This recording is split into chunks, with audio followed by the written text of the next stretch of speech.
বিসমিল্লাহির রহমানির রহিম। আসসালামু আলাইকুম। আজকে আমরা জানবো শয়তানের 6টা দুর্বলতা। আজ আমরা শয়তানের 6টা দুর্বলতা এবং অক্ষমতা সম্পর্কে জানবো। জিন মানুষের মতোই, কোথাও সে শক্তিশালী, কোথাও আবার দুর্বল। শয়তান শক্তিশালী হলেও তার চক্রান্তের ব্যাপারে মহান আল্লাহ তাআলা বলেন, নিশ্চয়ই শয়তানের চক্রান্ত দুর্বল। সূরা আন-নিসা আয়াত ৭৬। নেক লোকদের উপরে শয়তানের কোনো আধিপত্য নেই। শয়তানের শক্তি এবং প্রতিজ্ঞা আছে। শয়তান আদম সন্তানকে পথভ্রষ্ট করবে, কিন্তু সকলকে নয়। কিছু লোকের কাছে সে বড় মিসকিন ও দুর্বল, তাদেরকে সে কুফরি এবং পথভ্রষ্টতায় বাধ্য করতে সক্ষম হবে।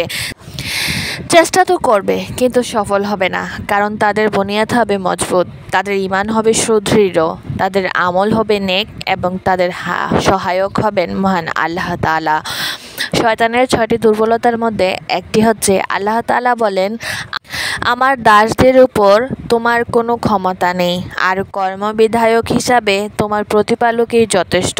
সূরা বনী ইসরাঈল আয়াত ৬৫। ২.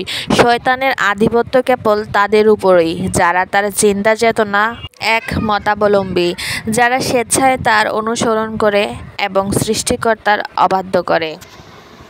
মহান আল্লাহ তাআলা বলেছেন, বিভ্রান্তদের মধ্যে হতে যারা তোমার অনুসরণ করবে, তারা ছাড়া আমার একনিষ্ঠ বান্দাদের উপর তোমার কোনো আধিপত্য থাকবে না। সূরা আল-হিজর আয়াত ৪২।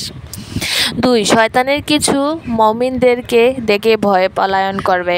কোনো বান্দা যখন ইসলামের পরিপক্কতা লাভ করে, ঈমান তার নির্মূলে বদ্ধমূল হয়, মহান আল্লাহ তাআলা সীমারেখায় হেফাজত করে, তখন শয়তান তার সমকক্ষ হতে ভয় পায় এবং তাকে দেখে পলায়ন করে। তেমনি একজন ব্যক্তি ছিলেন হযরত উমর বিন খাত্তাব রাদিয়াল্লাহু তাআলা আনহু। শয়তান তাকে ভয় করত। রাসূল সাল্লাল্লাহু আলাইহি ওয়াসাল্লাম তাকে বলেছিলেন, শয়তান অবশ্যই তোমাকে ভয় পায়, হে উমর। তিরমিজি। শয়তান স্বপ্নে প্রিয় নবী সাল্লাল্লাহু আলাইহি ওয়াসাল্লামের রূপ ধারণ করতে পারেন না। ৪.